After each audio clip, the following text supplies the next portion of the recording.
इथे 4 आंबे घेतलेले आहेत, 1 कप दूध, वेलची घेतलेली आहे, 2 वाट्या साखर आणि थोडंसं चिमूटभर मीठ घालायचे।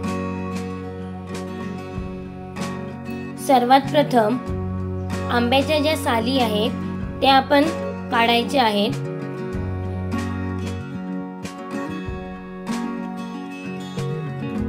बघा आपल्या 4 आंब्याच्या साली आपण काढलेल्या आहेत।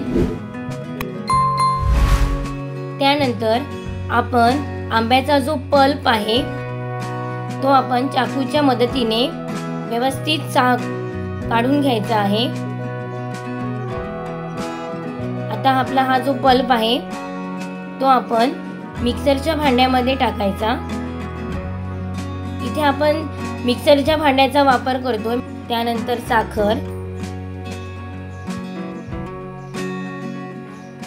दूध हे जे मिश्रण आहे ते आपण व्यवस्थित मिक्सरमध्ये वाटून घ्यायचे आहे। आता बघा आपला आमरस तयार आहे। तुम्ही तुमच्या आवडीप्रमाणे काळी मिरी, वेलदोडे, सुंठ पावडर पण आमरसमध्ये टाकू शकता। आम्ही इथे ॲड केलेली नाहीये। हा आमरस तुम्ही पुरी बरोबर पण खाऊ शकता। आमरस, पुरी, बटाट्याची भाजी आणि श्रीखंड ही जी थाळी आहे ती सर्वात बेस्ट थाळी आहे। कोणाच्याही मनाला भुरळ पाडू शकते। आपल्याला जशी कन्सिस्टन्सी हवी असेल त्याप्रमाणे आपण पाणी ॲड करायचं त्यामध्ये। अशा प्रकारे बघा आपला आमरस तयार आहे। तुम्ही ही रेसिपी घरी एकदा नक्की ट्राय करा। आमच्या चॅनलला सबस्क्राईब करा, लाईक करा, शेअर करा आणि असेच आमचे व्हिडिओ बघत राहा।